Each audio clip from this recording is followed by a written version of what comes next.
Hello everyone, take out your history book, open page number 6. Here the chapter 1, tracing changes through 1,000 years. हम यहाँ पे 1000 साल पहले की बातें पढ़ रहे हैं, 1000 साल पहले के डेवलपमेंट के बारे में पढ़ रहे हैं। हम यहाँ पे 750 CE से 1750 CE के पीरियड के बारे में पढ़ रहे हैं। पहले के टाइम पे डेट ईयर्स काउंटिंग ऐसे ही हुआ करती थी। CE का मतलब होता है कॉमन एरा, इसमें काउंट हुआ करता था। हम इस पीरियड के बारे में क्यों पढ़ रहे हैं? हम इस पीरियड के बारे में इसलिए पढ़ रहे हैं क्योंकि 750 CE से 1750 CE में ये ऐसा पीरियड है जिसमें बहुत सारे चेंजेस आए हैं, जिसमें बहुत सारे बदलाव आए हैं। हमने इस चैप्टर में मैन्यूस्क्रिप्ट्स के बारे में पढ़ा। उस टाइम पे प्रिंटिंग प्रेस नहीं हुआ करती थी। हमने मैन्यूस्क्रिप्ट्स, इंस्क्रिप्शंस के बारे में पढ़ा। मैन्यूस्क्रिप्ट्स लोग कॉपी करने के लिए अपने हैंड से पूरी एक बुक को लिखते थे। मैन्यूस्क्रिप्ट्स ऐसी चीज़ें हैं जो ओरिजिनल हमें आज तक नहीं मिली, जो लोग हमें सिर्फ कॉपी मिली है, जो लोग उसको देख के कॉपी करते थे।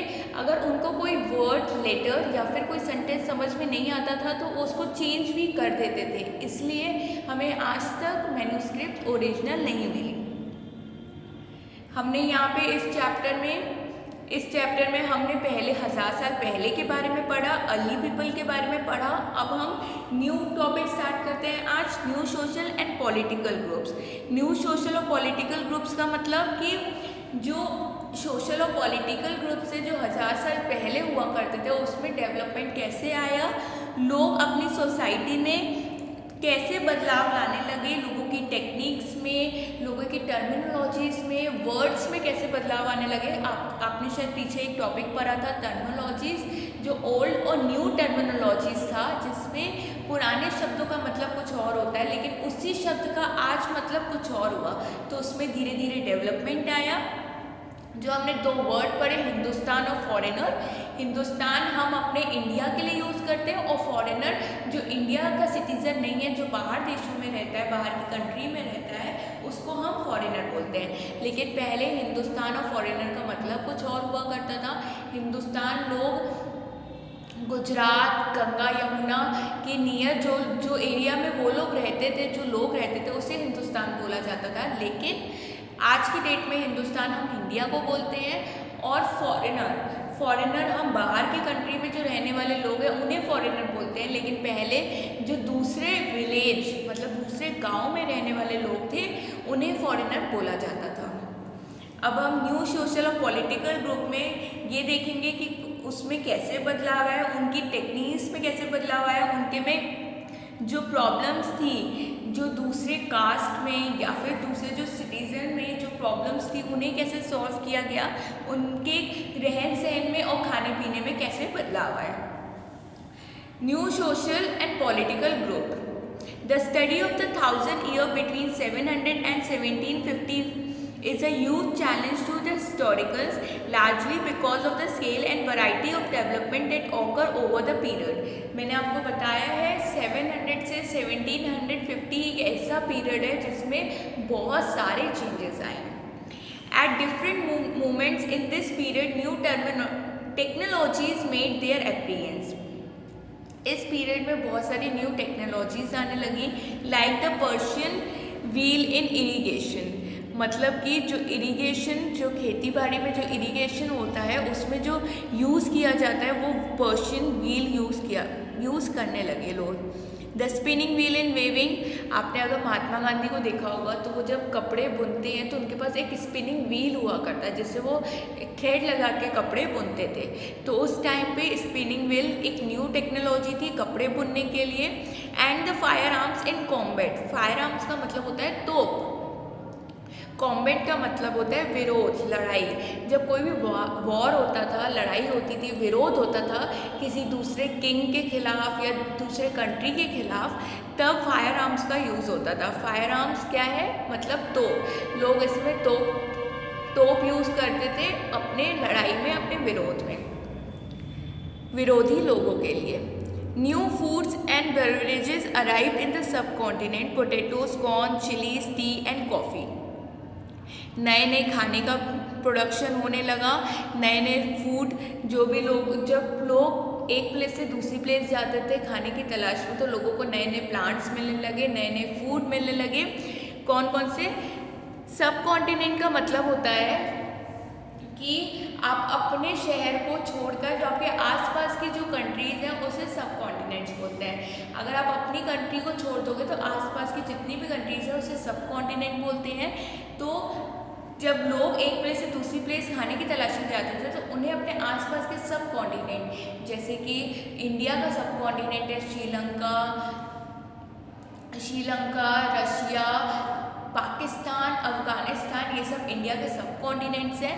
वो एक प्लेस से दूसरी प्लेस जाते थे खाने की तलाश में, तो उनको क्या क्या मिलता था? उनको पोटैटोज़ मिलते थे, कॉर्न मिलती थी, चिलीज़ मिलती थी, टी मिलती थी, coffee.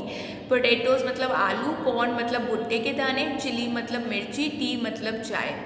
Remember that all these innovations, new technologies and crops came along with people who brought other ideas with them as well. जब वो खाने की तलाश में जाते थे तो उन्हें न्यू फूड मिलने लगे, नए नए प्रकार के खाने मिलने लगे जिनको वो खा सकते हैं, और उनको नए नए आइडियाज़ आने लगे, क्रिएटिविटी होने लगी, और वो अपने आइडियाज़ को लोगों के साथ भी शेयर करते थे।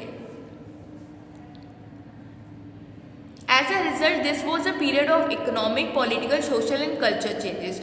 वो ऐसा पीरियड था जो इकोनॉमिक में भी, पॉलिटिकल, सोशल और कल्चर इन सब में बदलाव आए थे।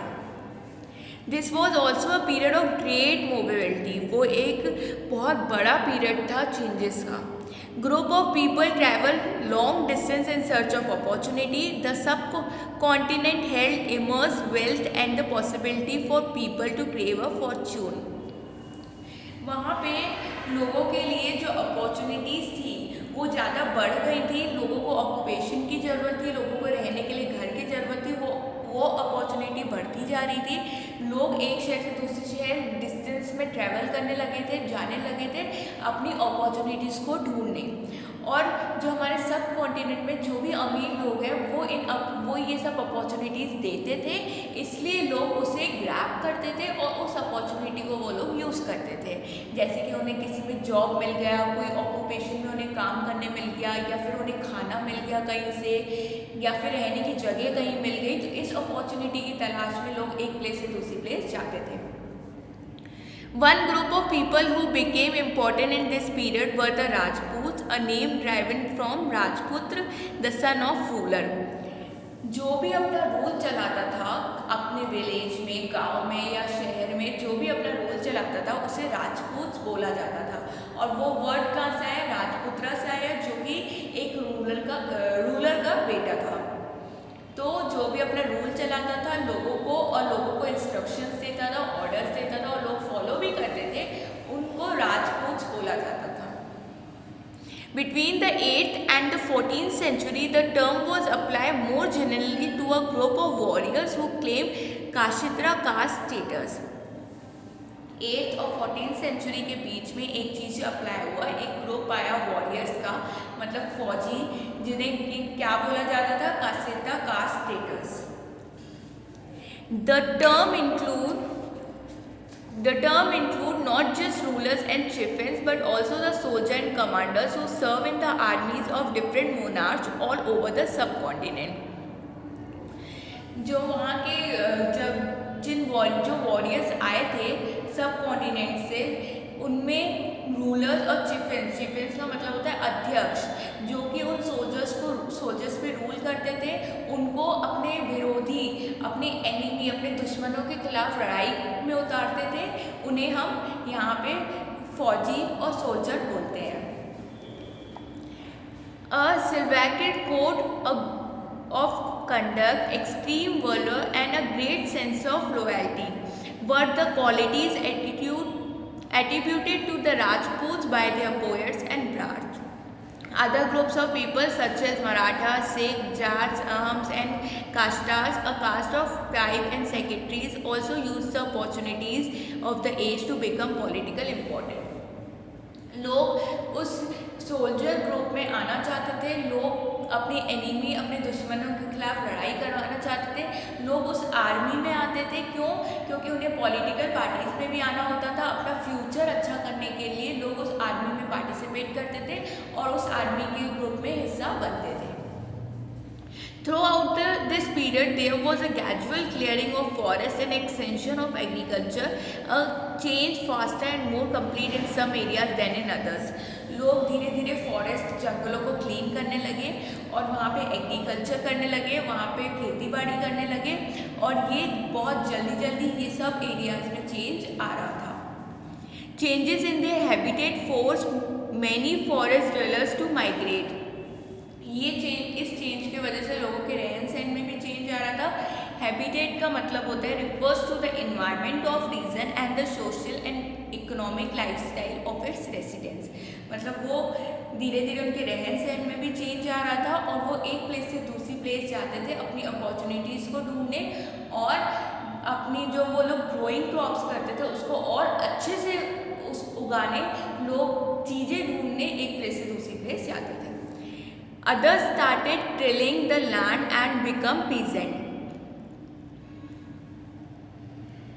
Peasant का मतलब ये होता है लोग एक प्लेस से दूसरी प्लेस जब जाते हैं तो वो चीज़ें ढूंढने जाते हैं तो वो चीज़ें वो लाकर लोगों को बेचते हैं. पहले के टाइम पे जब चीज़ें लोगों को बेची जाती थी तो उसके बदले चीज़ मिलती थी, कभी पैसा नहीं मिलता था. पहले के टाइम पे पैसा नहीं होता था तो चीज़ मिलती थी. तो लोग इस अपॉर्चुनिटीज़ में जाते थे कि उन्हें रहने के लिए शायद कोई अच्छी जगह मिल जाए, उन्हें खाने के लिए कुछ अच्छा मिल जाए या फिर उन्हें बहुत सारी नई नई चीज़ें मिले, खाने के लिए नई नई चीज़ें मिले ताकि वो लोगों को दे सके और उसके बदले उनको कुछ ना कुछ मिले.